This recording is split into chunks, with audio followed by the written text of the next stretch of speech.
The Happy Warrior Podcast, conservative commentary on the news of the day from a more positive perspective.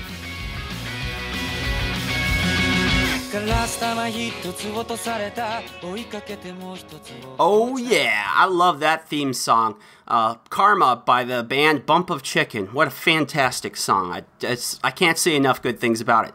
Well, thank you everyone for being here again with me today. This is your host, Happy Warrior Pete, here on the Happy Warrior Podcast, here at my own in-home studio. Alas, we are without the great king producer, Robert Melling. He was with us last week, but this week it's just me. We have a good show for you here today. I have some fantastic things I'm really excited to announce. I'll announce them during the breaks. What else? Kind of not as heavy a show as last week. You know, last week I apologize. We tried some segments out.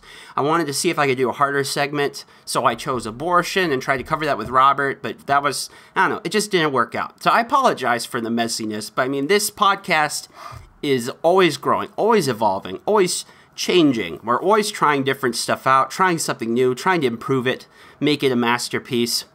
And I appreciate your patience. You guys, the listeners, are fantastic.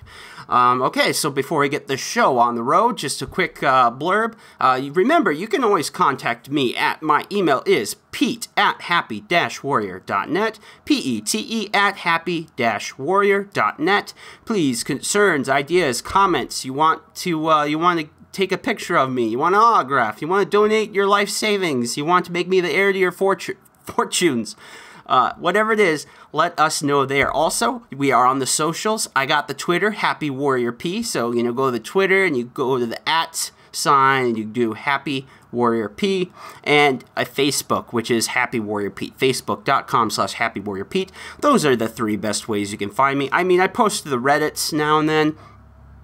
I technically have an Instagram account, but I never use that thing. Instagram seems even more pointless than normal social media, so I don't really touch it. And here in South Dakota, Facebook's the thing. Like, Facebook is everywhere in South Dakota, particularly here in Sioux Falls. But I mean, that's the social media of this state. If we had to have a state social media, like our state bird or the state flower or the state mammal, whatever, it'd be social media. Our face would be Facebook. So please be sure to contact me there with any ideas, comments, or questions that you have. We are more than happy to talk and chat, and we're always trying to grow this thing. Be sure to tell all your friends and family about this dang awesome show. No, I think that's it. I think that's it, Snugglebear. You think that's it? I think that's it, Peter. Okay, that was Snugglebear. She says we're good. All right, so what are we going to open up today? I think we should talk about Facebook. So it's been a little while since I talked about Facebook. A little while since I talked about the social medias and what they're doing. So I've talked before about Facebook, how Facebook is a leader, and with Twitter and YouTube, that they are suppressing free speech. We can only see our side of things. So there's a veil. We only see our side of the veil, and so we don't know why Facebook, YouTube, Twitter. Why did they make these decisions? Why did they censor the people they do? Why did they change results around? We don't really know. Some people have gone some solid reporting. That's how we found out about the shadow ban on Twitter last year. But generally speaking, we just don't know. We only get reports now and then. Okay, so big news broke over the Christmas break. And this is pretty big, and it came on the New York Times of all places. It's called "Inside Facebook's Secret Rulebook for Global Political Speech." Subheadline: Under fire for stirring up distrust and violence, the social network has vowed to police its users, but leaked documents raise serious questions about its approach. Okay, so we've talked before that Facebook is pretty bad on the censoring of conservative speech. They use the term hate speech pretty dang loosely. We've talked a lot about that already, and I'm sure you guys are getting tired of hearing it. But one part we felt, what we could rely on was like the slide Google released accidentally last year. Well, they didn't release it, an employee did. That talked about how Google was moving away from free speech style USA to free speech style Europe, which isn't really free speech, because free speech only matters when things get hot and heated. We don't need free speech for, how's the weather today? You don't need free speech for that, because no one cares. It's only when people start caring that your freedom of speech matters. And Google, it wasn't so much Google was saying we're doing this. Google was saying Silicon Valley was doing it. And Google was saying this is where Silicon Valley is moving. And this story from the New York Times shed so much light on how they got here. Basically, if I just sum this short, it isn't just that Silicon Valley believes that we can't handle free speech, then we have to stop hate speech. It's also that Silicon Valley isn't equipped to do it competently. Okay, and I should have thought this more. I'm so used to government being so inept, making so many mistakes, ruining so many lives, but with their ineptitude, and they're just terrible being at their job. I had a story in the outline that I took out was like FEMA is like 38% of employees that are incompetent when fail government standards for employees. Just ridiculous stuff. If you've been to the old go-to was if you've been to a DMV, then you know about the ineptitude of government. It's true. The great examples, VA. Look at the VA. Look at the healthcare system, Indian Affairs, or what is it, the Bureau of Indian Affairs? Whatever it's called. Just terribly, ineptly controlled, awful. It's bad as job. Well, companies generally, they can be inept. But companies usually have the problem is that if you suck at your job, there's going to be a guy down the street who's better. And the way it is right now, the Silicon Valley companies, the major ones, which they refer to as FANG, which is Facebook, Amazon, Netflix, Google, FANG, they almost have a monopoly. It's a quasi-monopoly because Google has, for example, has 90% plus of the world's online searches go through Google. Facebook and Google's also a big controller of artificial intelligence. Facebook is the biggest controller of social media. They own Instagram. They was a big part in taking out Snapchat, or not Snapchat, Vine. They have a thing in Snapchat. They kind of control the social media atmosphere, YouTube, which part of Google owns the web video. Netflix owns streaming. Amazon's catching up to that, and Amazon owns online shopping. FANG. This is just a good idea, for you guys to know. If you don't know this term, if you start looking for it, you'll see it a lot. FANG has a quasi-monopoly.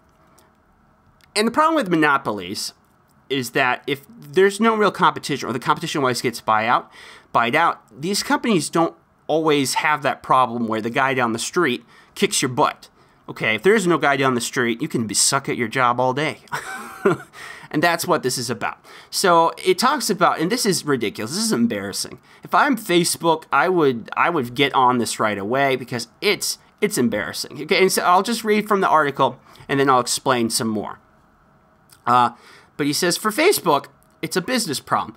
The company makes about $5 billion in profit a quarter, and it is getting serious about removing dangerous content. It's also, though, beginning to attract users from other countries, and it's trying to keep them on the site longer. Facebook doesn't want to be anymore a U.S. company or even a Western company that serves the Western world. They want to be everywhere they can be. Now, they haven't sold out the same way, as far as I know, like Google has to autocracies like China, but they want to be everywhere. In Africa, one of the major internet providers currently is Facebook, and they offer free internet service for mobile devices, but it's very limited. It's mostly you can only use Facebook stuff. But that's Facebook kind of just wants to be there, thing. All right, so moving on. So how can Facebook monitor billions of posts per day in over 100 languages without disturbing the endless expansion that is a core to its business? The company's solution, this is genius, a network of workers using a maze of PowerPoint slides spelling out what's forbidden. Workers, network, PowerPoint slides. They say every other Tuesday. This is so fantastic. Several dozen Facebook employees, so less than 100, they come up with rules. They hash out what the site's 2 billion users should be allowed to say. The guidelines emerged from these rules are sent out to 7,500 moderators around the world. Billions of posts a day, 7,500 moderators. These are the people that decide what or what isn't count for moderation. The closely held rules are extensive, and they make the company a far more powerful arbiter of global speech that has been publicly recognized or acknowledged by the company itself, the New York Times has found. The Times is provided with 1,400 pages of the rule book by an employee. This is a freaking big rule book. Who said he feared the company was exercising too much power, too little oversight, and making too many mistakes.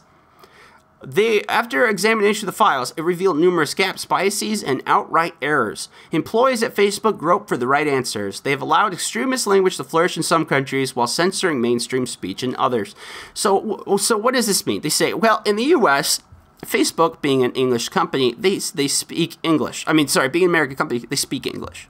So they can monitor the United States, the UK, Australia, Canada, places that speak English. And that's easier to do. Now, they may not always understand the context correctly, but they at least know the words. But here's the embarrassing thing. So the New York Times uses Indonesia as their example.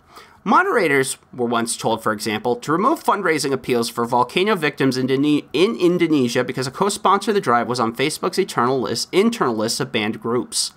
In Myanmar, a paperwork error allowed a prominent extremist group accused of fomenting genocide to stay on the platform for months. And in India, moderators were mistakenly told to flag for possible removal comments critical of religion.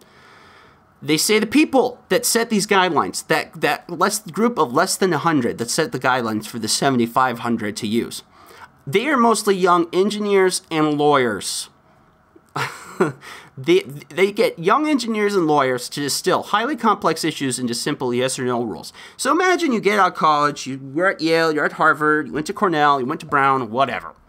And you're like 21, 22, you get hired at Facebook, you get put in this group. Now you are making rules for those that will be used on billions of posts a day. Now, do you think people that young are even equipped to make such a decision? Especially if you have less than 100 of them, and then you have less than 10,000 that have to monitor all that garbage? No. They say the company outsources much of the actual post-by-post moderation companies and lists largely unskilled workers, many hired out of call centers. Now, this is where it gets awesome. This is my favorite part of the story. This is you cannot believe this, okay? This is like when my brother was on a mission. So in the LDS Church, men and women, often go on missions, and sometimes these missions, they speak a foreign language or go to a foreign country, or both. And like my brother served in Romania, so sometimes I'd write him a letter, and then I'd go to Google Translate, and I'd translate into Romanian, and I'd send it off. And of course, it made a little bit of sense, but it was mostly gibberish because Google Translate it's gotten better. It's gotten better, but it's still a messy thing. You lose context, you lose a lot of the semantics of a language. That's what these guys are doing. The moderators are at times relying on Google Translate. They have seconds to recall countless rules, apply them to hundreds of posts that dash across their screen each day. When is a reference to jihad, for example, forbidden? When is a crying laughter emoji a warning sign? Is an emoji ever a warning sign? That's my question, New York Times. Yes, these moderators... These moderators are just like, quick, yeah, 1 second, yes, no, yes, no, yes, no, yes, no. Crying laughter, no. Jihad, yes. Poop emoji, no. You have to go like this. And he's like, well, I don't understand the sense. So put it in Google Translate. I don't know. What do I do, man? What do I do? Yes, the moderators, this is back to the article, moderators express frustration at rules they say don't always make sense and sometimes require them to leave a post they fear that could lead to violence.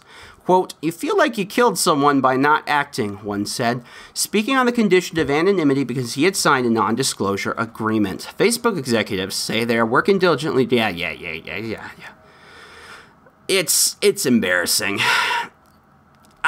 And if you could go more into it, you could actually look at the rules. You can look at how these decisions are being more and more centralized and with fewer and fewer people. They have some examples where things got really, really bad, like in India, where they sent off a small what do you call it? Just a terrible tragedy. Terrible. Where it was a religious killing. Basically, people trying to do this religious genocide because of the fake social media that got posted, and Facebook handled it wrong, and so they got blamed. It's just so embarrassing. And, you know, because of they're relying on Google Translate, they make countless errors. They have, like, an example here about this guy that was in the Bosnian war. He's a war criminal, still celebrated by extremists, and is described as a fugitive. They say, but in 2016 he was still around. 2011 he was arrested. He's no longer around. And this gets to the heart of it.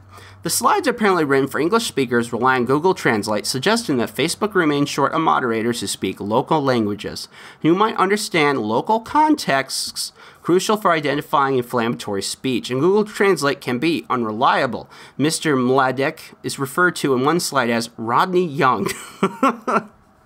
That was the Bosnian guy. Yep. The Facebook that's employee that they talked to, that gave them the rule book, says that they kind of feel like it's their fault for the genocide in Myanmar against the Rohani and others. Like, because they feel like, because they didn't understand the context, they didn't say no or yes at the proper times, and they may have allowed things to become inflamed.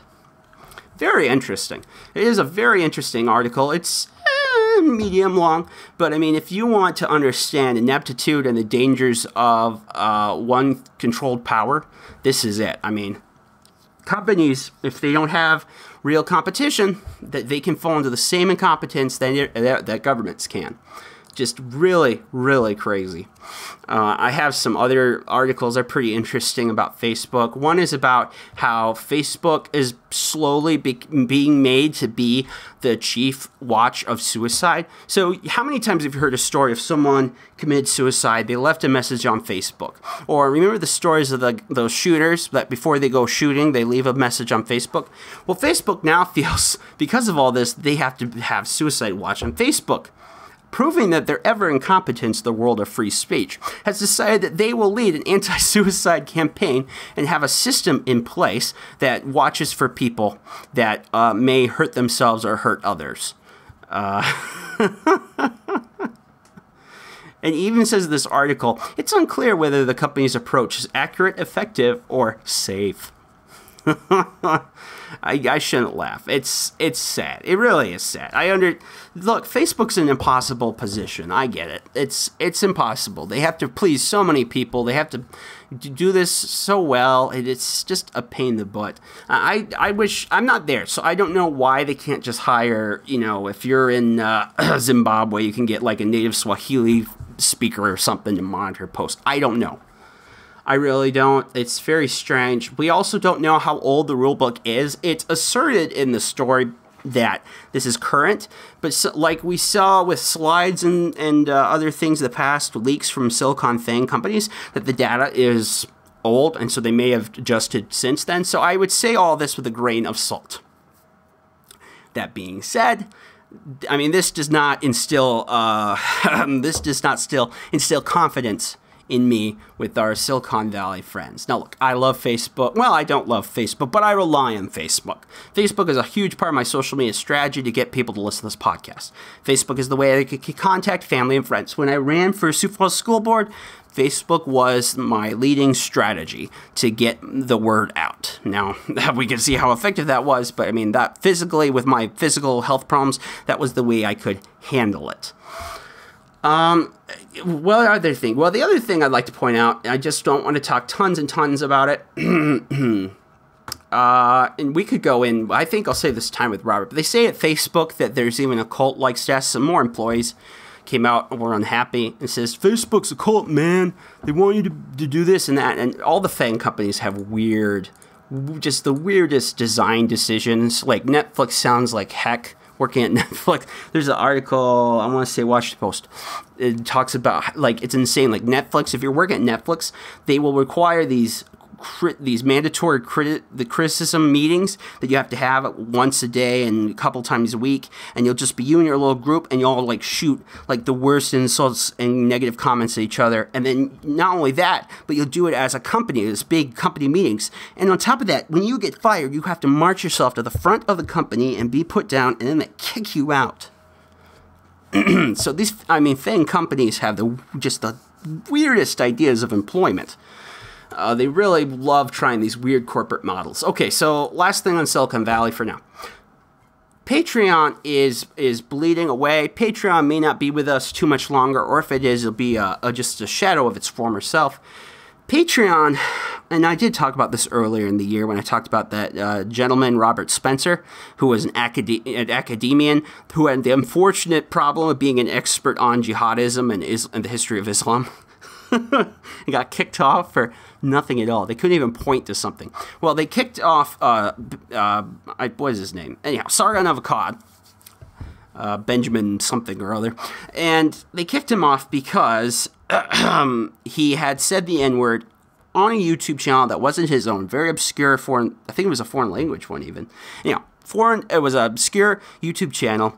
He said the N-word, and he said the N-word not like towards black people. He was saying it to alt-right people, because alt-right people have a certain language they use. N-word is part of it. And he was saying, you guys are, you act this way, who's the real N-word? It's you guys. Well, Patreon, just for whatever reason, and there is a reason, I'll get to why they do this, Patreon kicked him off for this. They kicked him off for speech he said that wasn't on Patreon, wasn't even on the platform that was attached to Patreon. Which completely unfair. I mean, it's one. But Patreon now is monitoring it, and they don't really explain how they do it totally. But basically, if you say something they don't like on some other place, anywhere on the internet, and they don't like you, they can kick you off. And with Robert Spencer, they didn't even provide a reason. Now, the reason behind this is because MasterCard and Visa want Patreon too. MasterCard is leading the effort in defunding and not allowing people to, they're basically shadow banning. I've talked about this on the podcast for a while. Where MasterCard, they refuse the NRA to be able to use the bank. So imagine you're not allowed to use the bank. You can't even receive money from people who would donate. The Patreon model for people who were in the so-called intellectual dark web, that is a silly term, by the way, would use sites like Patreon to fund their stuff. So people like Jordan Peterson, people like Dave Rubin, Sargon of Akkad, these people who maybe in the mainstream couldn't get a living for whatever reason because they've been pushed off platforms. Well, they could at least make a living on Patreon from people who donated. Well, now MasterCard is saying on Patreon, hey, you can't allow this junk on your platform. Get with it, because MasterCard is one of the major companies behind Patreon. And so Patreon is banning people. And so not only that do they ban Sargon of Akkad, they start banning people who donated to Sargon of Akkad. I forgot to mention that.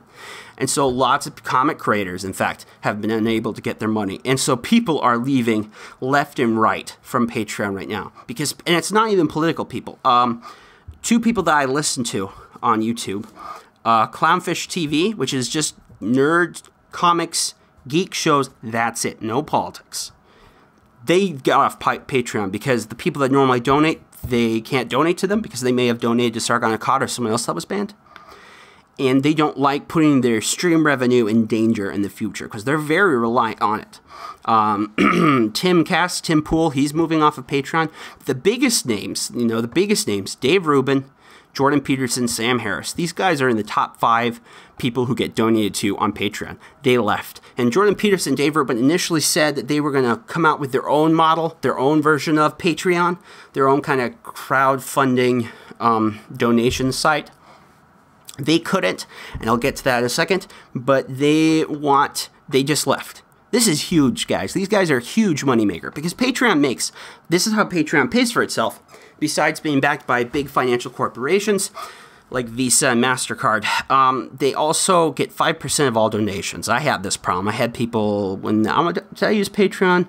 I think I did. And, when they donated money to me from my school board campaign, they got 5% of the money, which is frustrating. But that's how Patreon makes its gold. And so losing all these people is hurting it a lot. Well, there's another YouTuber who's kind of like Tim Timcast, Matt Christians, and he actually got in touch with the lady that was in charge of this council that decides what is hate speech, what isn't, what stays on our platform, what gets off. And he got her to admit that this is not an objective policy. They don't have objective rules. It's not like the Facebook slides even, where it's subjective. They decide when, whom, and where, for what. And it's not any rules that they can put forth that you need to protect yourself from. They don't give you a warning. They say, hey, you screwed up. Don't do that again. You know, Sargon of Akkad, you said, I want to say Benjamin Butler. Anyhow, and, you know, it's subjective. That's an impossible standard. And Patreon, if it dies, it totally earned that death. It totally did. And now the pressure it received from Visa and MasterCard, dude, this kind of sucks. And I feel for them. But these websites have got to stand up for free speech and have to have a spine. Now, why did Dave Rubin and Jordan Peterson not come out with this alternative site? Well, there have been alternative sites. But the problem is they get crashed. Visa, MasterCard, remember those two? They're the ones that are pushing Patreon to ban people. They say, you can't receive donations through our services. So if you have every major credit card company in the United States and in the West say you can't use us to pay for your other GoFundMe website or whatever it's called, sucks to be you. I mean, there's nothing you can do. Nothing at all. And so currently as it sits, there is no alternative to Patreon. Not in the same way in the sense it is, where it's just the straight direct donations formula. There probably will be in the future, but someone has to get around this problem of the credit cards and banks. And this is just way wrong, that we're using our financial systems to force tough problems, usually with civil rights. You know, New York was one that wanted you to forfeit your social media. I already said about the NRA, how Visa doesn't want the NRA to have money. Where we're using banks to push things that we want, and we're not going to solve them where we should. You know, we should be solving these things in our state legislatures, in our Congress, in our culture and society. Instead, we're just having the banks handle it. And the people are like, well, no, that's no problem with that, getting a weapon that could kill people. Well, look, what about your other civil rights? Well, before you can vote, you have to submit to us the last 3 years of all your social media accounts and passwords. Or what about, before you can have a right to an attorney, it's ridiculous. This is just all kind of mess. I know it's dragged on, but this is what's going on right now. You know, and I've said it before and I'll say it again. What is going on in Silicon Valley with the FANG companies is more important than what's going on with Donald Trump, Nancy Pelosi, and Chuck Schumer. It is more important than anything we're doing in government. It's maybe more important than any of the foreign wars we're involved with, because this is a huge future issue. We need to set the stage now that we stand for freedom of speech, freedom of expression, that we stand for hard ideas being expressed and we won't shirk from them, that we allow people their say. And this is against the freedom of speech. Freedom of speech is the freedom of ideas. And not allowing people to put money to ideas cuts the freedom of speech. That's why the Supreme Court, you know, they've ruled that campaign donations are freedom of speech. Because money essentially is in support of ideas. It's all connected. And I pray something changes. You know, I think with a free market, I think enough people paying attention, some new model will come out. Maybe Bitcoin will be part of that. But I don't know. So that's it for you. That's our hard signal on Silicon Valley. I'll go to the break. Big news. And then we move on.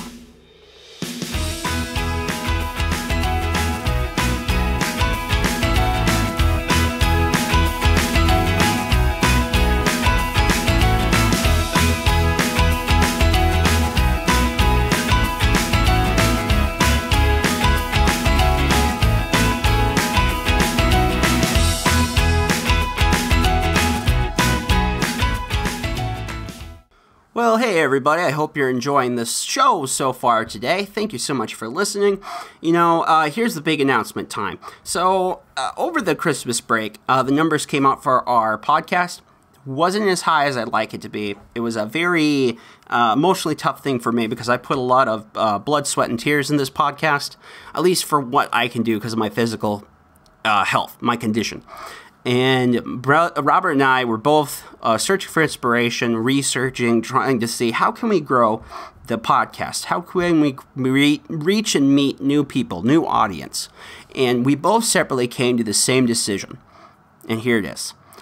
We here at the Sioux Empire Podcast Network are proud to announce the Happy Warrior YouTube channel. Yes, Happy Warrior YouTube channel. You will be getting the same juicy, conservative analysis, insight, and funny goodness that you get here in 3 to 5 videos a day, Monday through Saturday, 10, 15 minute-ish. And you will get to learn just like you do here on the podcast. The podcast isn't going away. This will just be, little smaller segments of kind of what we do here. We'll take a news story, we'll analyze it, we'll talk about it, and we'll record it, and then we'll move on to another. And we do 3 to 5 of those. Bam, bam, bam, bam. And we're done. Not only will we do politics, I want to mix more cultural issues. I want to do more nerd issues. I'm a nerd through and through to the very bone. And we want to do more really just silly, stupid Walking Dead commentary. You want to know more about He-Man versus She-Ra. You want to know why Gennady Cherevkovsky is the greatest American animator. I will tell you. Okay, I will tell you. Greatest Japanese animator, of course, is Miyazaki. Everyone knows that. So we're excited. It's the Happy Warrior. It's just Happy Warrior YouTube channel. And we just got that going this week. We're getting our equipment ready to go. We have to get my flippin' webcam to work. But besides that, we will be starting this. You'll be getting new content on Monday. I am so excited to share that with you. Thank you so much for the support. So start looking for those videos on the 14th. You will be getting 3 videos Monday through Saturday minimum. And I am so excited to share that with you. All right, let's move on. Okay, so what will be our fun, stupid, interesting news segment of today? Well, I wanted to do kind of just research. I kind of want to look at what kind of cool research is out there right now. One of the things is, did you know that men don't do as well when they get brain cancer? I did not know this, but the study came out and they say it's fundamental. It fundamentally changes how we look at cancer. What the researchers found is that brain cancer is treated differently in women and men, and that the tumors are fundamentally at the cellular level different in men and women. And this is such a huge breakthrough. And they say that if this is true not just in the brain for brain cancer, they say this might be true for all cancer. And that's a big freaking deal. This is glioblastoma. I can't even talk today. Glioblastomas. So glioblastomas are a big deal. They say just under 24,000 people are diagnosed with any kind of malignant brain tumor in 2018. This includes 14,000 men, 10,000 women. You know, there's more men there than women. And the survival rate for a glioblastoma is low. Only 19% of adults aged up to 44 will live 5 years or longer after the diagnosis. Only 5% for those over 55 will live that long. The outlook is both poor for men and women, but women live longer after treatment. And so this is looked at as a humongous change. Another really big breakthrough is there's a couple in Alzheimer's, including they think in about 10 years or less that they can actually treat Alzheimer's with an injection, which is amazing. But they found something with artificial intelligence. This is neat. I like how technology can improve medical outcomes. Artificial intelligence can detect Alzheimer's in brain scans 6 years before a diagnosis. This essentially allows us, if this technology comes into full use, we will be able to diagnose Alzheimer's 6 years earlier than ever before. And that's a huge thing. With treatment of diseases like that, the more time you can buy, the better the outcome. That's just another example. Okay, so here comes to the best. Cancer, by the way, is something that is fundamentally personal to everyone because everyone has a family member that goes through it. Very common death in the United States and the Western world. This is great news. Cancer deaths have plummeted dramatically over the last 25 years. In the last 25 years, we have reduced cancer deaths by 27% between 1991 and 2016. That's incredible. That's incredible. They say the falling rates are because people are smoking less and advances of medical technology are improving early detection and treatment. Isn't that amazing? That is amazing. Now, not totally perfect.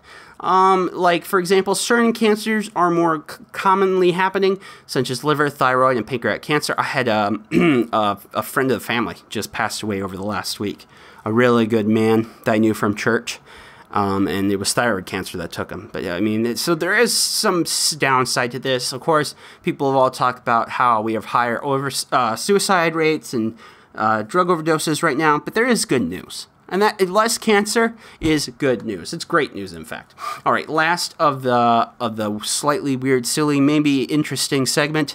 It sure looks like this Obamacare program has led to more people dying. This is from Reason, and they looked at the stats.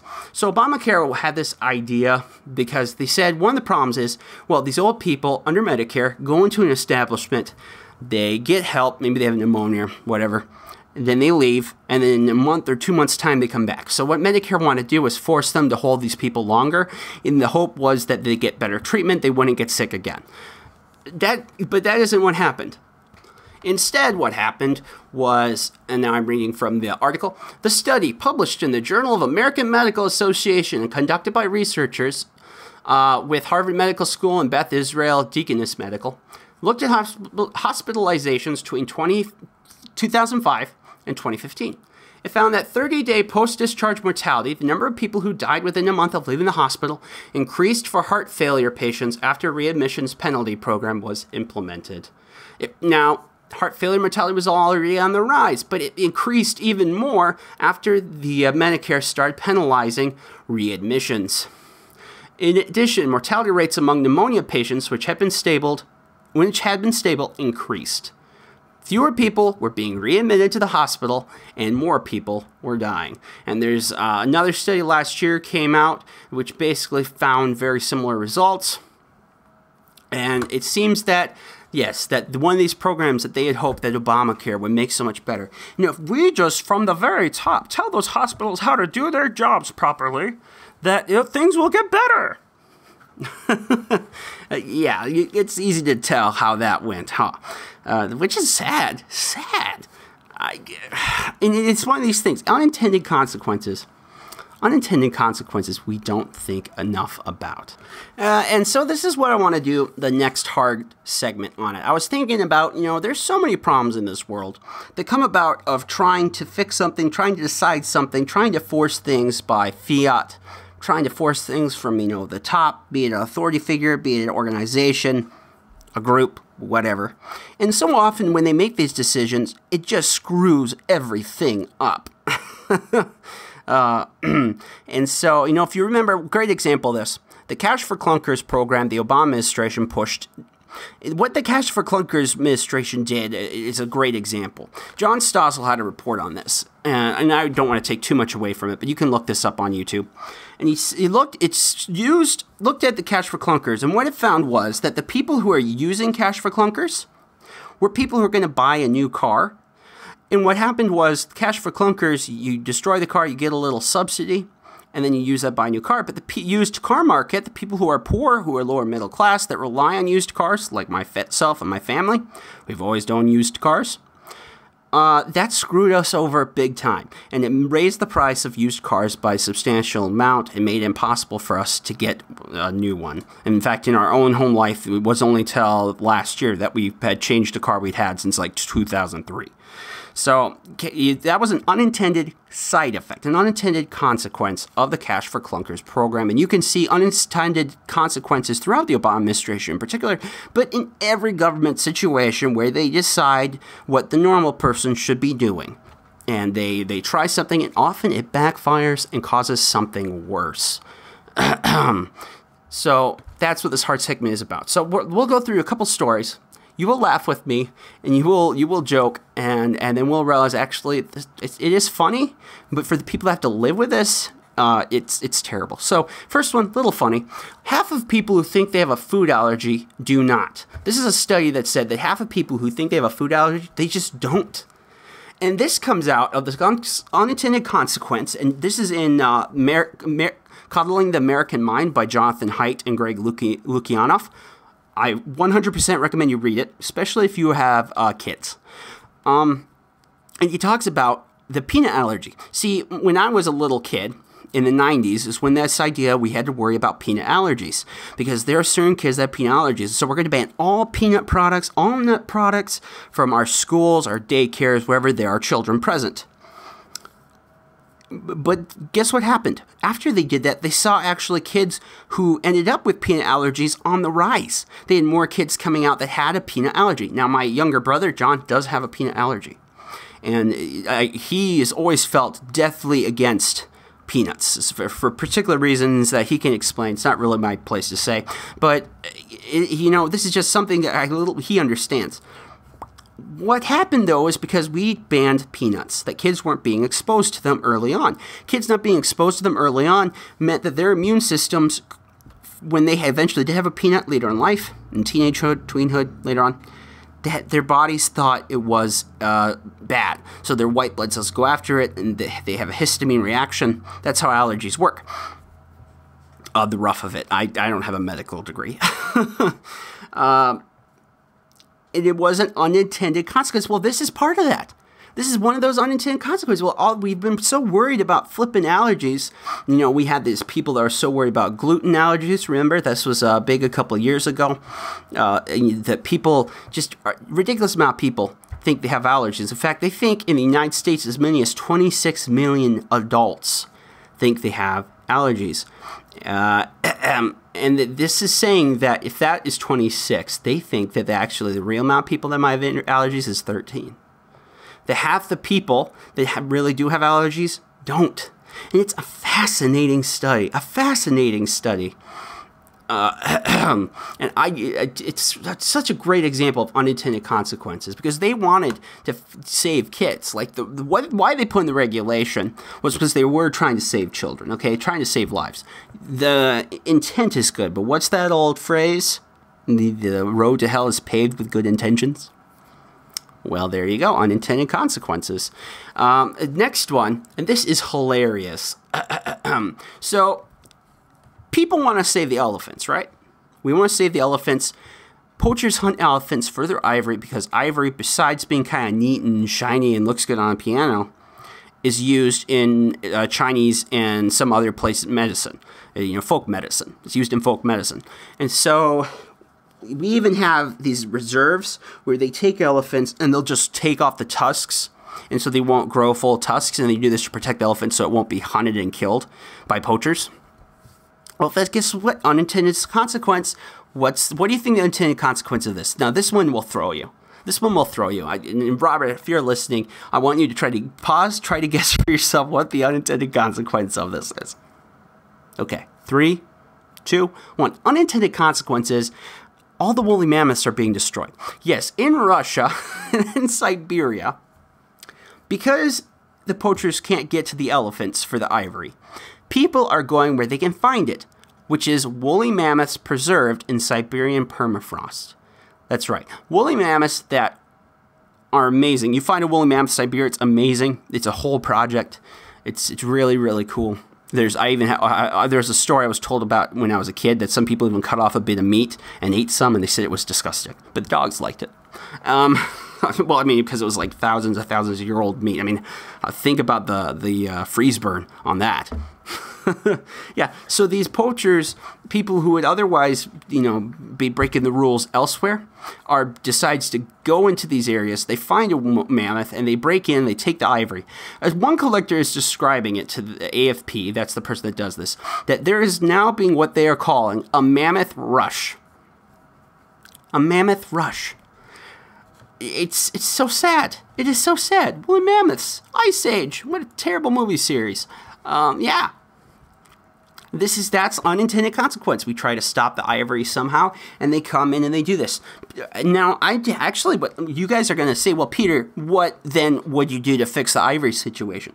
I would say we domesticate elephants and we harvest their ivory. Or, with genetic technology, we just grow it ourselves. Or grow it in a creature that's easier to do, like a cow or something. No, serious, or pigs or something, I'm not joking. One of the great environmental species-saving stories of the last 10 years is in Africa. They're actually domesticating tigers, and by domesticating these, they're not domesticating like we want like a pet. Domesticating as if we're breeding them and we're selling them for use for how they would normally use for their pelts for meat. And it's actually led to the saving of a lot of tigers. Now, that's an old story. I don't have the facts on me at the second, so I'll have to look that up again. So again, take that with another grain of salt. But that would be how I would solve the elephant ivory situation. Well, let's move to a couple more. Remember Starbucks, how Starbucks, and I might have covered this last year, they got in trouble because that one person, the one lady decided not to let the guy in because he couldn't pay. And if at Starbucks, it used to be you had to pay to use the bathroom. Well, now Starbucks, in a big, huge public announcement, said, well, anyone can use the bathroom for any reason, anytime. It's free. This one was pretty easy to dictate. This is a fantastic essay by Matt Walsh. And Starbucks announced that they are, yes, less than a year after announcing this enlightened new restroom philosophy, Starbucks is now installing special disposal boxes for used heroin needles. That's right. There have been reports of condoms, alcohol bottles, and bloodstains on the floors. Indeed, this bathroom free-for-all has made bathrooms ironically less accessible, as some Starbucks restaurants had to close their stalls for extended periods, say the New York Post. Prolonged cleaning. Yeah. And dude, people treat, I match, because my brother, he worked at a gas station, and how often he'd have to clean poop off the ceiling. I know, right? Right, and he said what was so funny was he knew who would do it because bathroom's clean, guy comes in, guy leaves, bathroom's dirty. They knew who the guy was, and so it's not a secret. But yeah, people do not treat bathrooms that aren't there. Well, people tend to not treat their own bathrooms all well, but they especially don't treat something that's owned by the public because they feel no responsibility for it. And again, unintended consequences. One that probably could have been pretty well guessed. Okay, here's another weird one. So this is another good intentioned one. It says, study says paternity leave may reduce fertility. It's a Spanish study. It looked at paternity leave and how it affects men. And they say that if you give men 2-week paternity leave for new fathers, they actually will abstain from having more children. And basically, and this one makes sense actually when you think, when they have to stay at home with the kids and actually take care of the frickin' kid, take care of the little tyke. And I mean, I kind of understand this feeling exactly. You're like, wow, kids are messy and sloppy and little walking germ bags, and there's so much work. They're really a lot of work, those kids. You'll be less likely to say, honey, let's make another one. That's what happens.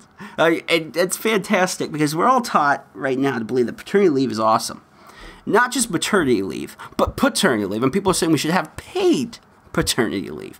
But we right now in the U.S., the Western world, in the industrialized world, are facing a crisis of low fertility rates. People just aren't having kids, or aren't having enough kids. Japan being the extreme example. What is it, like 2050, Japan's going to be like a ridiculous low percentage of the amount people has now. Yeah, unintended consequence. So let's move on. And I want to call this an unintended consequence as insane in the membrane. Crazy. So this all goes back to September. And Robert and I talked about this a couple times, and we're like, this can't be real. This can't be real. And I should state that I am a dog person, although I do see why people like kittens. They are ridiculously cute. I enjoy cat memes as much as the next person. And this came out in September, where a lawsuit was put against the USDA, which is the U.S. Department of Agriculture. And the lawsuit was requested to stop what I could only say as insane. The information, and now I'm reading for the recent article that brought this to my attention. The information involves experimentation that have killed thousands of cats at the agency's Maryland facility over the past few decades. The White Coat Waste Project, which was the group that put the lawsuit, uncovered the deadly kitten experiments that the USDA has conducted for nearly half a century at a secret laboratory in Beltsville, Maryland. Documents obtained by the group show the department has been breeding around 100 kittens a year for almost 50 years just to infect them with a parasite that can cause toxoplasmosis, a disease that can lead to miscarriages and birth defects in humans and is a leading cause of death from foodborne illness.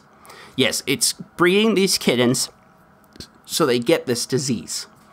The department then collects the kitten feces for 2 to 3 weeks and then euthanizes the kittens with a shot of ketamine to the heart. Even though the USDA admits and experts on the matter agree that the cat have shed the parasite and will not transmit it to humans or other animals. Yes, they breed kittens to have a parasite that's bad to humans. They test them for 3 weeks, then they kill them. And they do 100 of these a year for 50 years. Well, you can do the math. What was that, 5,000? No, it was 5,000. It's a lot of kittens. That's pretty barbaric. It's insane. The group filed request in June. Oh, here it is. The number is 3,000 cats and kittens. Sorry. Want to get it right. And so here's what White Coat Waste Project founder said. He says, Uncle Sam essentially kept this project a secret for half a century, but now the cat is out of the bag. And we won't let the USDA go dark on Americans again. Well, since then, a bill came out over the Christmas break called the Kitten Act, cute, which is Kittens and Traumatic Testing Ends Now Act, or Kitten. I've tried to look up if this actually ever got signed or what happened in the bill, and I could not figure that out. The articles kind of end at the end of the last year, so I don't know. I hope this is a bill that both sides can get for, because it just messed up that they were needlessly euthanizing these cats in government testing. It's insane. The kittens aren't even dangerous after 3 weeks. They just euthanize them anyways.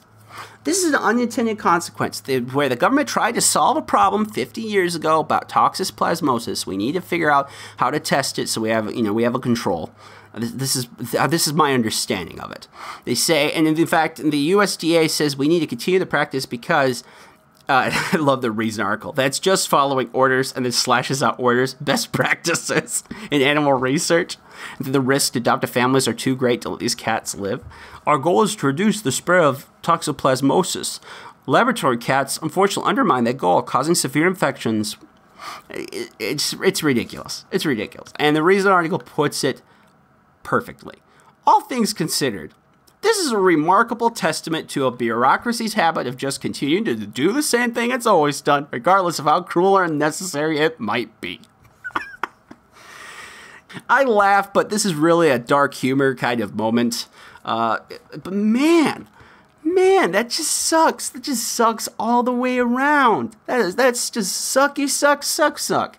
And we gotta stop this, man. Save the kittens. Save them. People love kittens. Now, look, I know we have a bit of an overpopulation thing with the animals, but I mean, come on, we do this euthanizing cats. I'm not cool with that. I'm not cool with that at all. So last time, please say it with me. This is a great example of unintended consequences. When good intentions try to force a change, and it leads to something that was unexpected.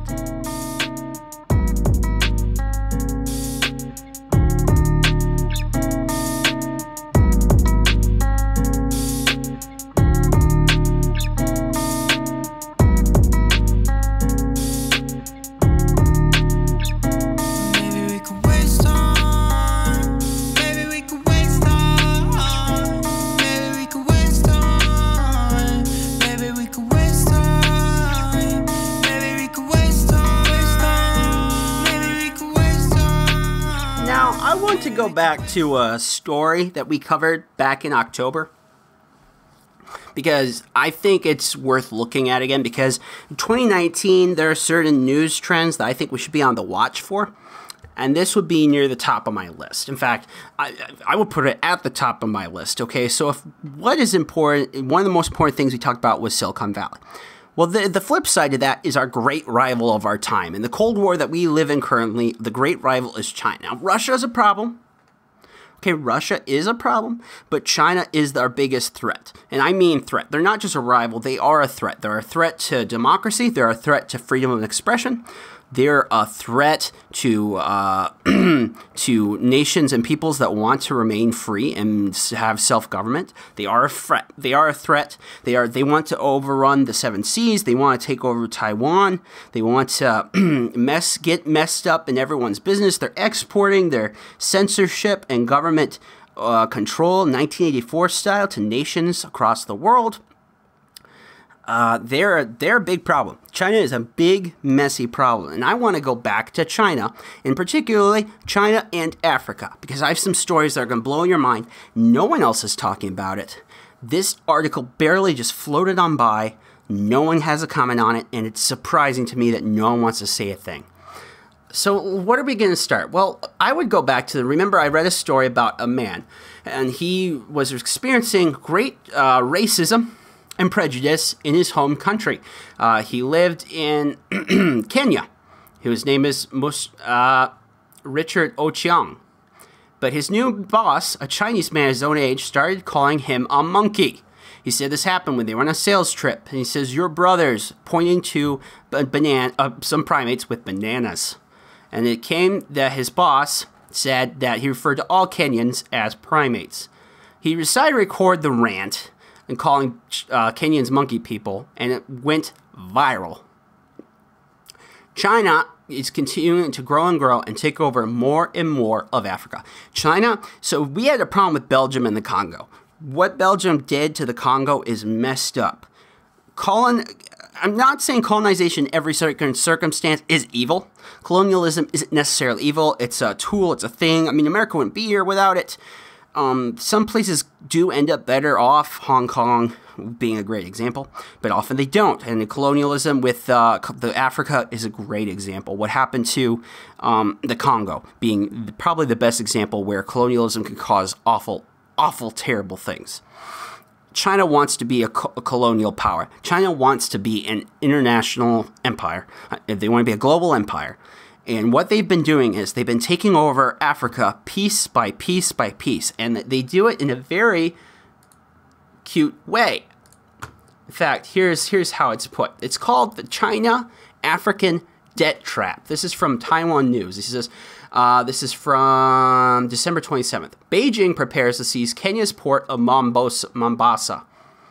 This is huge. And Mombasa isn't the only port they're taking over. What they do is they just come in and say, hey, we're China. We got the bling. We got the money. You want stuff. You want roads. You want bridges. You want infrastructure. You want, trains, planes, automobiles. You want stuff. We'll build it for you. We'll build it for you. On our good hearts, we'll build it for you, and it'll only cost you this loan. A loan, by the which they know the African nations will never be able to pay off. So what becomes collateral? Well, that infrastructure they built, and the ports, and the resources. So what Africa is home to the wealthiest abundance of natural resources on the planet, things that you can't get anywhere else. Rare, important materials, elements that you just don't find anywhere else. China wants that. And so China puts these people in these debt traps. They put Africa in these debt traps. And unfortunately, Mombasa isn't the only one. Another article from Business Insider says the sad similarity between Sri Lanka, Zambia, and Djibouti best exemplifies China's debt trap diplomacy. And I'll just read the subheadline. It says, one such African country that's exhibiting all the red flag signals of going Sri Lankan and now Zimbabwean is Djibouti. I love that name, by the way. Djibouti! Beijing's cumulative loans to Africa since 2000 amount to $124 billion. Djibouti is projected to take on public debt worth around 88% of the country's GDP, which is $1.72 billion, with China owning the lion's share of it. In March 2018, Djibouti signed a partnership agreement with a Singaporean company that works with China merchants, the same state-owned corporation that gained control of the Hambantota, it's H-A-M, so Hambantota port in Sri Lanka. In recent years, China has emerged as a key investor and generous, ready, and easy to lend to African countries. And African countries are falling to this left and right. And we have these tens of thousands, hundreds of thousands of Chinese moving to Africa. Now, I was talking with my grandma about it. She says, I saw this YouTube video about this man who moved to Africa and found a wife. Okay, so there are good people that move to Africa and aren't racist. But look, here's the truth. Nations that are ethnic homogeneous, China, that are mostly homogeneous, where the majority population is just one ethnicity, one belief system, are racist.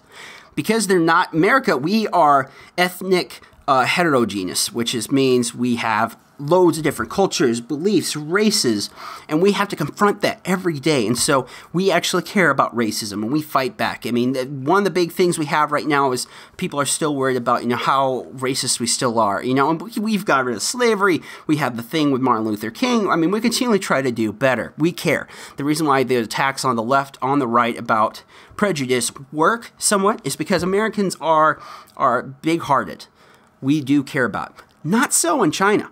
And in Japan's another famous one for its racism, where Japan won't even let other Asians or even Japanese Brazilians, because after World War II, some Japanese moved to Brazil.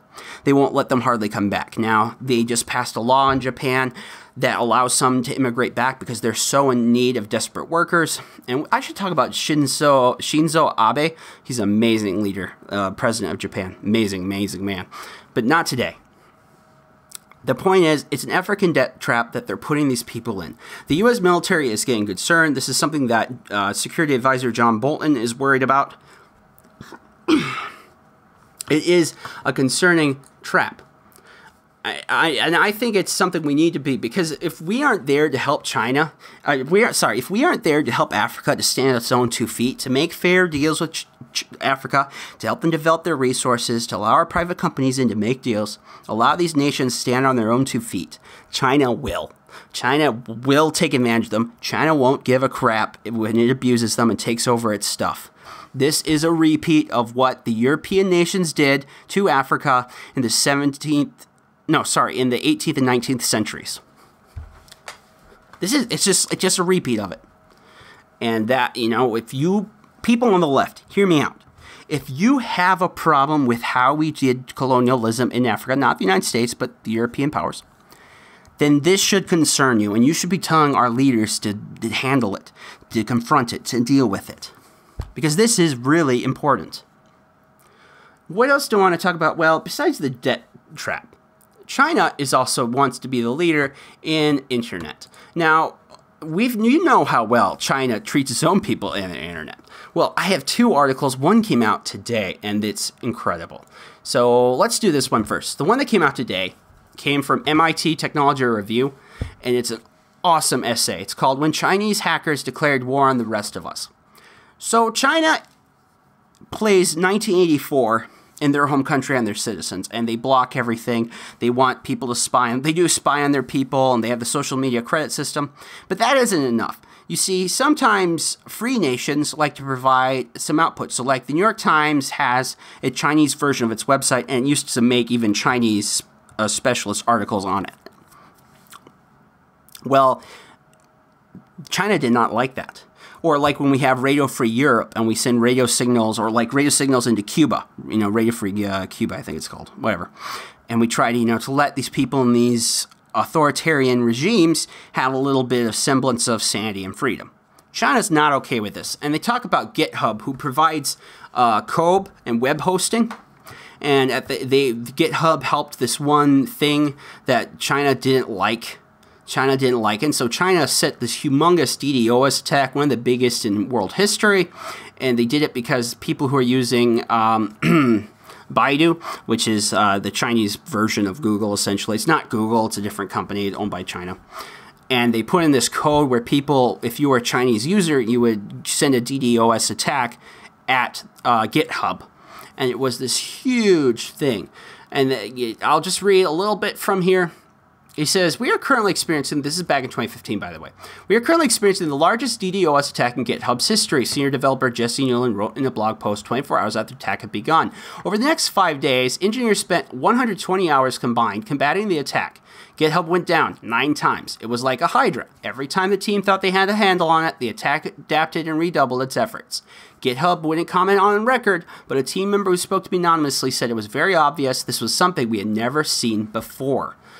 The GitHub engineers knew that they would be tackling this for some time. They worked long, frantic shifts, and the team didn't have much time to speculate about the attacker's identity. Well, GitHub brought in this guy. His name is Nicholas Weaver. He worked at the International Computer Science Institute. He's a researcher, it's in Berkeley, California, it says here. He worked with other researchers, and they figured out it was China, and they figured out what China was going after. GitHub was connected to GreatFire.org, a Chinese-based anti-censorship organization. The two projects had enabled users in China to visit both GreatFire's website and the Chinese-language version of the New York Times.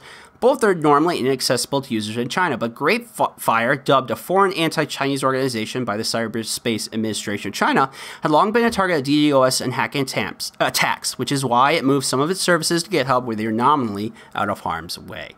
So the article goes into, they call this the Great Canon, and the Great Canon is in tandem with what is referred to as the Great Firewall in China. That's the internet the Chinese unfortunately have to live with. That's so authoritarian and Orwellian and evil. The Great Canon is we're going to send code out into the free world and to force organizations to do what we want. We don't like you doing X, Y, Z. We're going to force you to do what we want. And, you know, it was I mean, there's a quote in here. He says, when China launched so public an attack in such a blunt fashion, he's, quote, Weaver said, it was overkill. They kept the attack going long after it had ceased working. It's a fantastic essay. Really, it's in my outline. It's the first one in the outline. It's a technology review, when Chinese hackers declare war on the rest of us. That's another one I'd recommend reading. They have another story in here about Tibetans and how China was going after these Tibetans and knew their emails, would attack their Google Drives. And every time the Tibetans tried to find a new strategy so they could just communicate with each other, China would still go after them. Because China is in control of Tibet, and they do not like any dissension about that at all. The Marriott hack we learned about last year from 2014 is another example where China goes after them. So China isn't happy just to leave themselves to themselves. No, China wants to mess up everyone else's life. You know, if you gave China a key to the internet, to the Western world, they would use it. They would use it. They see the power, they use the power. There's no ifs, ands, or buts. So this is why I'm going to the most important story of 2018, the most important story of 2019.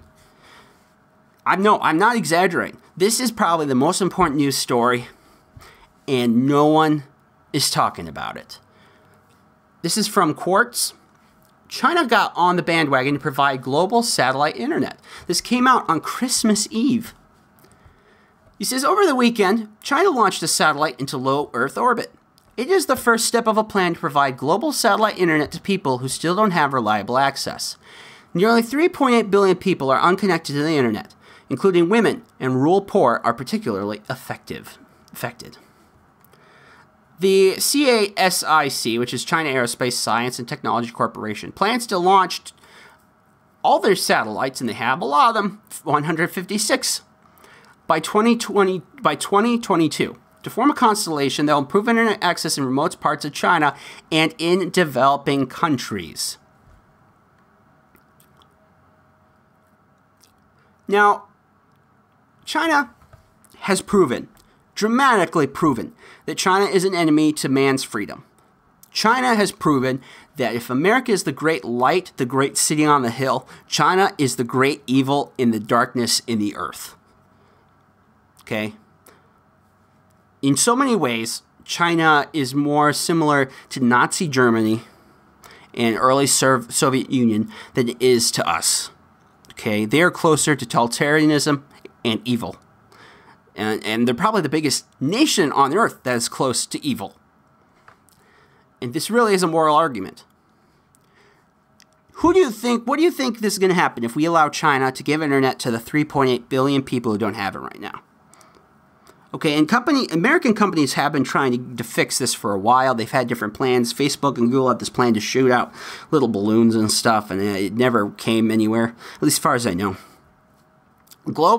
If we allow China, with its system of the internet, to expand to other countries, and they have already done it physically now to Zambia, to Venezuela, and others, do you think those people will live in freedom and light, or will it be censorship and darkness?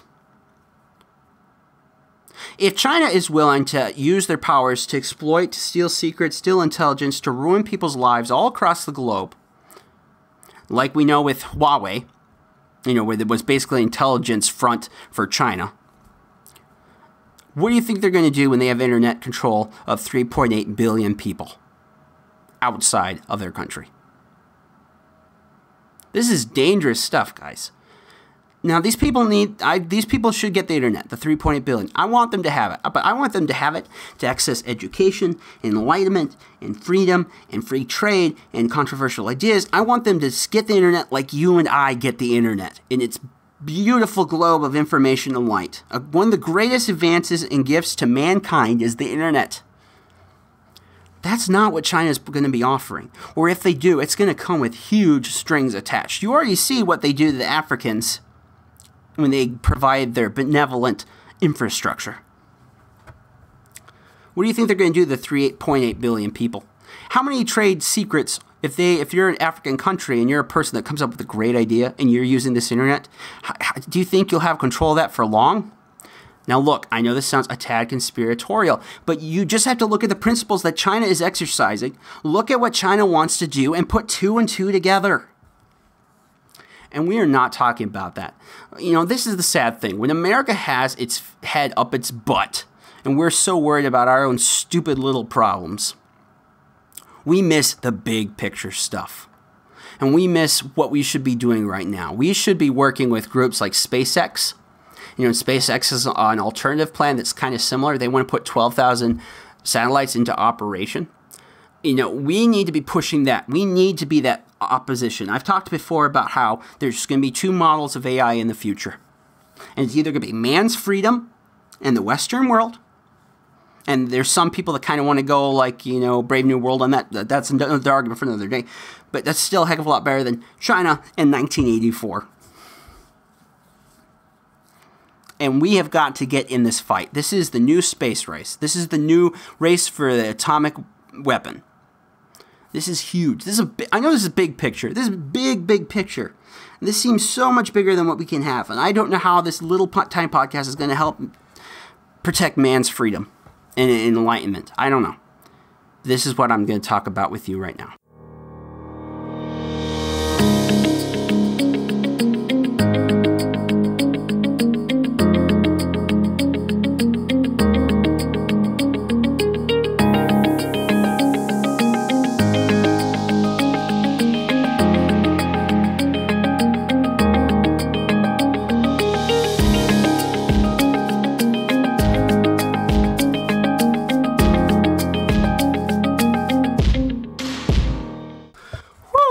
Hey, sorry about that, guys. I know that was heavy. I needed to take a breath. I needed to get a break. That is awful. That is just hard, heavy stuff. That makes me worry. That if there's a news story that kind of makes me stay up at night and pray, it was that one. Well, I got some more serious stories about China. Not specifically about Africa. In fact, more about us that we kind of need to talk about. So let's just get this show on the road. Okay, so we'll start here. During the Iraq and Afghanistan war, especially at the beginning, there was a lot of complaints that America was exporting human injustices, so like torture, to other countries. So we say, well, we have a terrorist. We need to get the secrets and information out of him. We don't allow torture. That's not cool with our country. But, we know Yemen. We got some buddies in Yemen. They'll do it for us. So we'll just send the terrorist over to Yemen. They'll deal with it. We'll get the information, and then, no blood on our hands. And of course, there has been outcry from that, which should be, if we're going to have these ethic breaches, and I'm not saying I'm not saying the argument about torture right now about what constitutes torture and what techniques we should use in emergency to get information to save people. That's not what I'm saying. I'm saying when we export it, our moral obligation to someone else. There are other ways we do this. In China, we're doing it right now. So there are scientific hurdles that we just don't like to deal with here in the West. But we're okay with, our scientists working over there in China and doing their thing. I have these articles here, and it says, Stop Chinese Biotech Research Anarchy. It's by Wesley J. Smith. It's on the National Review. I'll just read here some of it to get us going. Legally binding research ethics exist to, among other reasons, protect the health of subjects, promote safety, and generally ensure that we always respect human dignity. But increasingly, when it comes to regulating potent cutting-edge biotechnologies, the scientists, that's in quotes, insist that voluntary guidelines are sufficient to the task. They are not, as the recent birth in China of 2 gene-edited babies demonstrate. Now the Wall Street Journal has exposed other Chinese ethical failures in the field. The whereabouts of human subjects whose genes were edited to cure diseases are unknown, and potential lethal side effects from engineering in at least one case went unexplored. So the guy, by the way, it's sad news for the guy, because the guy that did this, he disappeared. he got disappeared by the China. He came out and he bragged that he was the first one to do basically this human experimentation. And China was like, dude, you're blowing it for us. Shut up. So he got disappeared, and we'll probably never see him again. Also, his family, I feel sad for them too. That's awful, because they probably will be disappeared as well, because that's the way China likes to do things. So we are basically exporting ethical obligations when it comes to technology and science to China, and China just doesn't have it. Okay, China just, I don't care. I don't care what happens to people. I mean, China is willing to take its own people by the millions, as we saw with the Uyghurs. Take the women, sterilize them, torture them, kill them. China has no problem with that. China's not going to care if it does experiments on babies. Okay, China doesn't give a dang. And there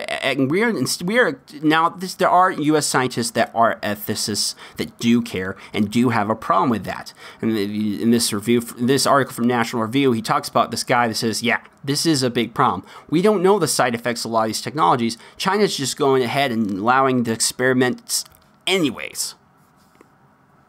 Another great story, there was this technology that came out 15 years ago. They thought would reverse aging.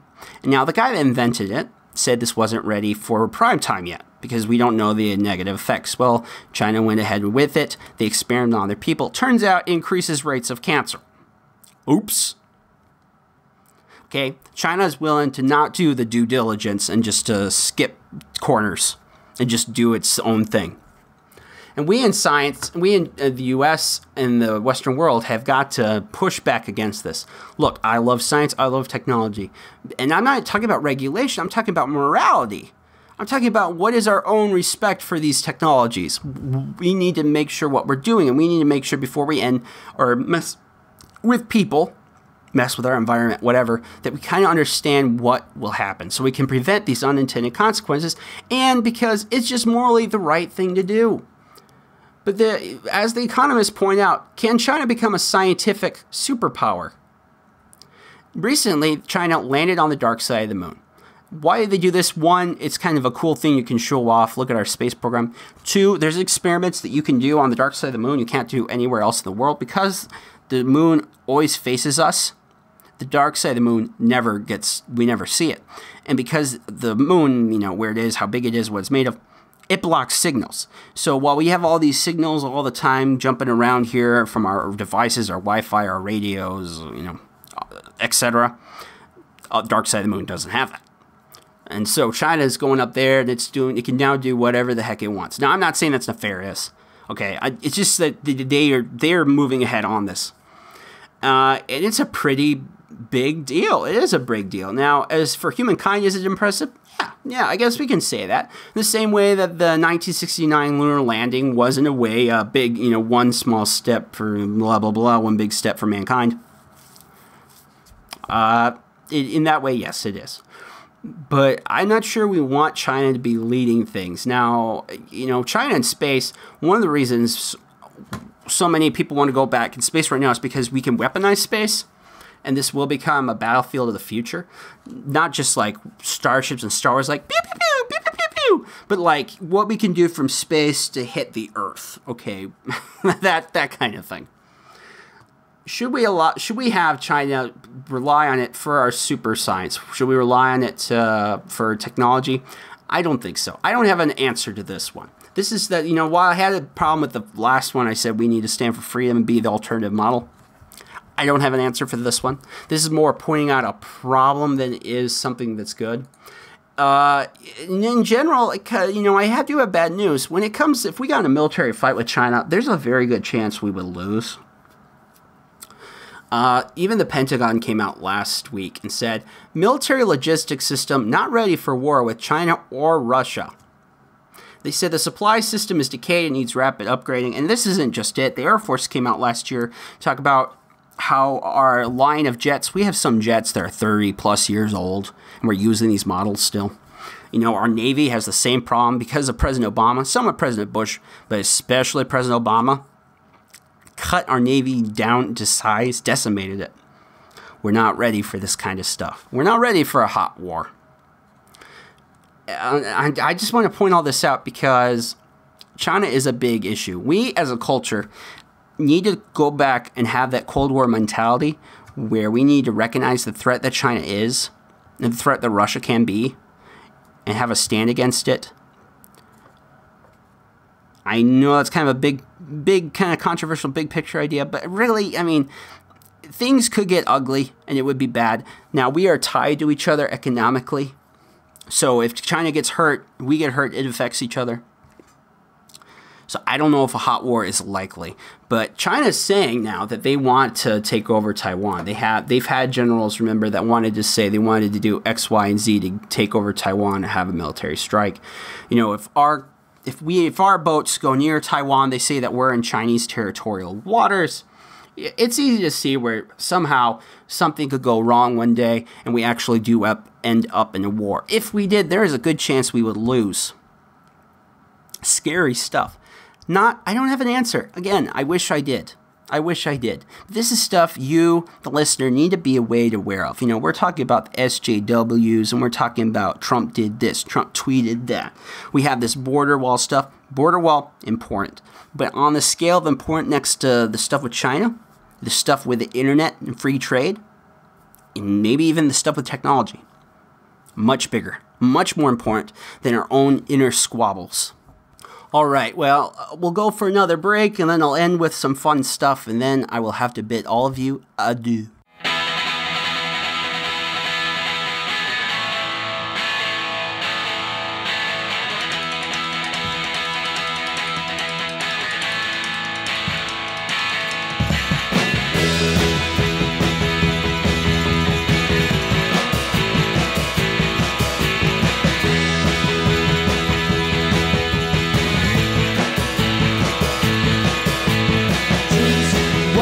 House blown, dreaming was wrong, and time shoe rolling on, and parties beat goes on.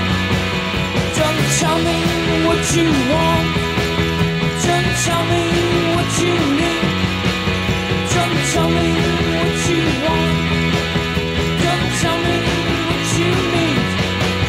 No more.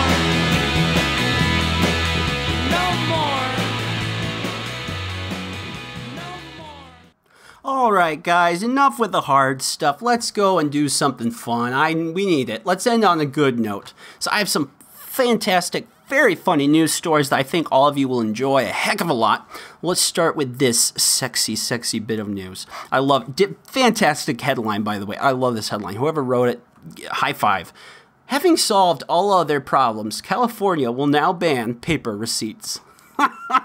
I love that. That is so great. Yeah, so California, yay, it's going to be banning the paper receipts because, environmentalism. No, that doesn't make a lot of sense because printer paper quickly degrades. It does have trace amounts of dangerous chemicals, but not enough to be any danger to anyone. I mean, I think most things and animals could still be okay. It's paper. I mean, you could swallow it and it wouldn't do anything to you. It's just ridiculous. In fact, it's funny because they have this picture when it got announced by the new governor. The guy was wearing a little costume of a paper receipt. It's ridiculous. It is ridiculous. Whatever. What are they going to do, though? They say, most customers already allow customers to select the e-receipt or paper receipt options, but lawmakers in California are concerned that smaller local stores won't be able to offer the same convenience by 2020 when the law goes into effect. Also, people who do not have home internet connections or don't own smartphones. Yeah, so... I mean, California's got such financial problems. It's ridiculous they would go to that, but okay. So other really stupid ideas. EU moves to outlaw phrases such as man-made, manpower, and mankind in favor of nonsense gender-neutral terms under new PC guidelines for translators. Daily Mail, so a little bit. Daily Mail is center-right. Like most media is center-left or far-left, so a lot of lefties don't like Daily Mail, but I think it's okay. I mean, London, the UK newspaper, so in the US, there's a strict line between tabloid, your trashy gossip magazine, your trashy Inquirer magazine, and hard news. The UK, they mix it up, which is always weird. I don't understand why they mix it up, but they do. Daily Mail kind of falls into this. They say, staff in Brussels were told to reduce references to women or men in a new rule book. New guidelines set out to gender-neutral language of the European Parliament. The document suggests words such as chairman be replaced by chairperson, advocates the avoidance of gender-specific pronouns such as he or she. It's ridiculous. You know who believes in this garbage? The new First Lady. Oh, I said it wrong. So Gavin Newsom's wife, he's the new governor of California. His wife said she will not be referred to as First Lady. No, she found the dumbest replacement I think you can find. She will be the first partner. Yes, the first partner. A role in which you have zero power or legitimacy, and really we just do that to be respectful to the governor. It's just a tradition. Yeah, that's ridiculous. The first partner, because, social justice. This just goes along with that. What's funny, though, is PETA found funny phrases to replace. It used to be two birds with one stone. Now it's like two birds with one scone. At least PETA's funny. PETA has a sense of humor. These people, though, that changed the names, the SJW lefties, I know it's a stupid term, sorry. They have no fun. But you know who has fun? The Goat Fund Me campaign. Yes, it's called Goat Fund Me, and they're trying to raise money for firefighting goats. This is from Earther, which is a Gizmodo Gawker network site. I hardly ever read it because it's not even as good as Jezebel or The Root. Okay, but here it is. California's devastating wildfires are now simply a way of life for residents, but things are likely to only get worse. President's solution for combating these climate change fuel disasters is the threat to cut FEMA funding, blah, blah, blah. That's not true at all. Local governments taking matters in their own hands. In fact, California even changed up the rules. Like Trump said, look, you guys don't allow forestry people to do their job, to clear brush, make it so fires are less likely, to have controlled burdens. You don't let them do their job. There was more to it than just we're cutting funding to FEMA. Ay. The tactic of using herds, or goats, to clear the flammable dry brush in forest areas has become increasingly popular. Now as the town of Nevada City, California, that's a bit confusing, wants to deploy its own goat army to clean up its surrounding areas as soon as possible, authorities in Nevada City are attempting to quickly subsidize their preventive measures through the power of crowdfunding and catchy branding. It's already raised $30,000, and I tell all of you right now, go to GoFundMe and fund those goats. In fact, buy me a goat. Tell me if you want to buy me a goat. You can at pete@happy-warrior.net. Let me know. Will you buy me a goat? I want a goat. I don't know. They kind of have like crazy alien eyes. They're just really weird looking creatures. And they kind of shriek, and some faint, and you can use them for yard work. That's what I need one for, to do all the mowing for me. Oh, that's fantastic. I love that story. Okay, so moving on. Some other stupid news. UK man sentenced to 28 years for driving his car onto a crowded dance floor. This is a Daily Caller article that actually first went from The Guardian. They say a British man was sentenced Thursday, 28 years in jail for having hit several people when he eventually drove his car onto the crowded dance floor of a nightclub called Blake's in Kent.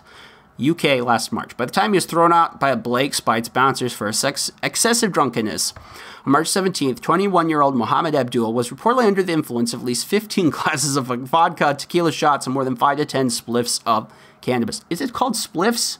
Is that a UK term? Robert, is a spliff a UK term? I don't know. Enraged and humiliated, Abdul then showed up back at the club 10 minutes later behind the wheel of a Suzuki Vitara. As recorded by CCTV footage, he careened past the bouncers, down a packed hallway, alleyway, and then onto the dance floor. No one was killed, but 10 were injured, some seriously. He says his intention was not to kill anyone, but merely to make a nuisance of himself to get his own back on the door staff. Yep. So there we go. You know, that actually isn't all that funny. You know, that's more sad than funny. Sorry, guys. The headline made it funny, but then it got awful. All right, 2 more to go. How many of you can name all 4 grandparents? I hope most of you can. I mean, if you're an orphan and you never knew your grandparents, okay, that's fair.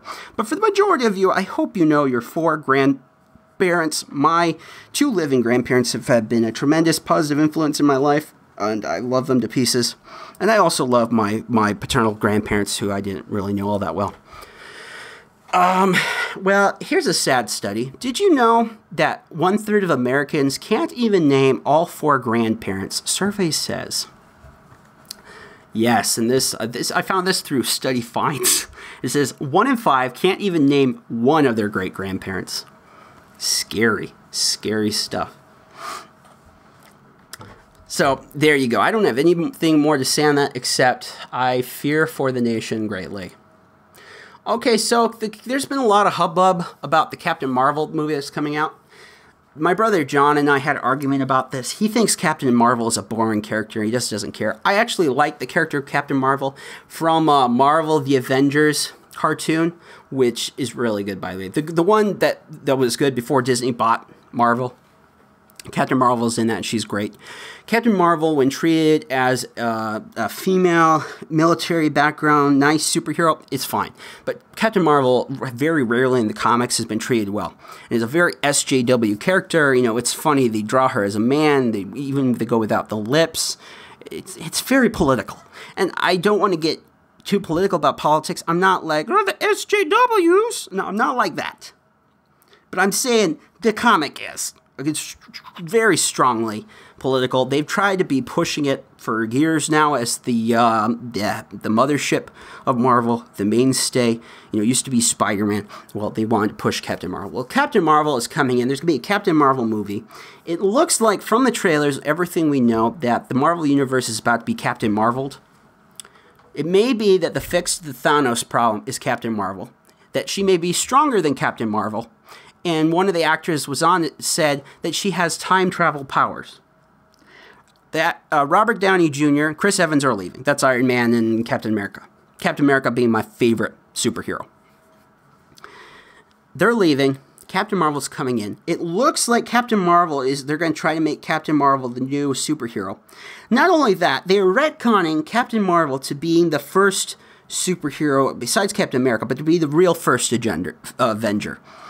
And it looks like, so Captain Marvel will become the way they defeat Thanos. Captain Marvel will be the strongest superhero, and Captain Marvel will be the replacement for the very charismatic and interesting Robert Downey Jr. I kind of have issues with this. I don't think it's a good idea. Look, I like Captain Marvel. I told you, if when handled well, Captain Marvel is a fun character. But making Captain Marvel very political, and they chose Brie Larson, a very political actress. And it's funny because the early trailers, they just released a new one, but the trailers before it, she didn't smile at all. And of course, people on the left are going crazy. One, I have here from the Metro, Brie Larson's Captain Marvel will lead the entire MCU, and white male snowflakes are not happy. So there you go. It's worrisome. And Disney already screwed up with The Last Jedi. They could screw up another major franchise. Okay, it is possible. The MCU's been going for 10 years, but there's no rule that the MCU will last another 10. Superhero movies might be near its end. I hope not, because I actually enjoy superhero movies. I know a lot of people don't, but I actually like it. I hope it does well. I really, really do. There's an article from Forbes. When was this? Was it like last summer? No, September. Captain Marvel is being set up to fail. And the guy basically says, look at when it comes out. Look what it's going up against. Look at the actress they picked. We've wanted a superhero movie that starred a female for a while, but they says, is Disney trying to lower expectations ahead of it because they know it's going to be a bomb? That's kind of what they're saying. That Disney's giving us like, hey guys, don't get too excited about it. So we'll have to find out.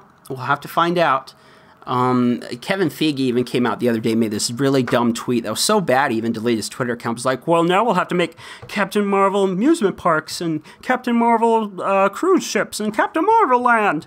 And of course, and then Brie Larson said something really stupid. It's like, as long as I get a piece of that action or something dumb. It was pointless. It was entirely pointless. Made fans mad. People are worried because Disney's already messed up The Last Jedi. And Disney has allowed some politics to be injected in movies in the past. Spider-Man Homecoming being a great example. No, not Black Panther, because Black Panther was always a partial political vehicle in a different culture. But, I mean, Spider-Man wasn't. That was unnecessary. I don't know. I'm worried. I am a little worried because I like Captain Marvel. I like the MCU. The MCU works also because the characters, with the exception of a few of them, aren't like God powered. There's they're one God, but I mean, what we go up against is at least as powerful as us or more powerful. And to have huge power creep with a Captain Marvel character could be bad. And to make her Mary Sue, and Mary Sue is a concept I'm not going to get into right now, but to sum it up, it's a woman we want to have a woman character, but we're afraid to have any negative problems, and because she has no negative problems, there's no growth, and so she's just always perfect. Rey is the perfect Mary Sue. Remember, Rey was, when she met Han, she was better than Han. Han gave her the Millennium Falcon. She was better at fixing the Millennium Falcon, flying the Millennium Falcon. He gave her Chewie. She meets Luke. She's already as good as Luke. She doesn't need the training. She's a Mary Sue. She's the epitome. She's the paragon of Mary Sueism. And not anything against Daisy Ridley, who's a good actress. It was just the way they wrote her character. And they're saying, well, will Captain Marvel be like this? That's what I'm hearing a lot on the web and on YouTube. So I don't know. Those are my thoughts of Captain Marvel. I hope it's good. I will be going to see it, of course. I'm excited about it because I actually like the character of Captain Marvel, but we'll just have to see. So here's hoping it works out. Well, everyone, I think we're going to call it here. Thank you for listening to this podcast. This has actually been one of my better recording sessions. Everything came out so smoothly and well. I was really blessed this time to do so well. I'm excited to share the YouTube video with you guys. The YouTube channel, starting Monday, 3 videos a day. I'm going to try to get them out by about 4 p.m. Central Standard Time. We'll do 3 to 5, do that 6 days a week. I have Sundays off because it's the Sabbath. It'll be similar to this podcast, where they're 15-minute videos. I hope you like them. I hope this grows. I really need to get this profession going because of my disability. Normal work is outside my guidelines, but this looks like physically something I could do. Robert, thank you so much for helping with your project, for your patience. Okay, let's get the blurbs out of the way and say goodbye. So blurbs, remember, email is pete@happy-warrior.net. Remember, you can comment, question, ask for an interview, talk about your love life, whatever. Send me the link so you can buy me a goat or some tasty treats. That's pete@happy-warrior.net. I'm also on Facebook, which is facebook.com/happywarriorpete. Facebook.com/happywarriorpete. And finally, but not least, Twitter, which is Twitter, Happy Warrior P, @HappyWarriorP. You couldn't fit the whole name in there, but I'm at 8.5 thousand followers and growing. So, please add to that. Tell all your friends, family members, dog, hairdresser, the guy that comes in, the Colgan Waterman, him too. Tell them about this podcast and help it grow. You guys are awesome. Thank you so much. God bless you. God bless the troops who defend our freedoms, and God bless America. All right, this has been Happy Warrior Pete, and good night. Thank you for listening. The Happy Warrior Podcast Hosted by Peter Von Pischke, produced by Robert Mailing, a production of the Sioux Empire Podcast Network. Learn more at happy-warrior.net. 僕に疑われてる必ず僕らは出会うだろう同じ鼓動の音を目印にしてここにいるよいつだって飛んでるからくたびれた理由が重なって揺れる時生まれた意味を知る存在が続く限り A production of the SiouxEmpire.com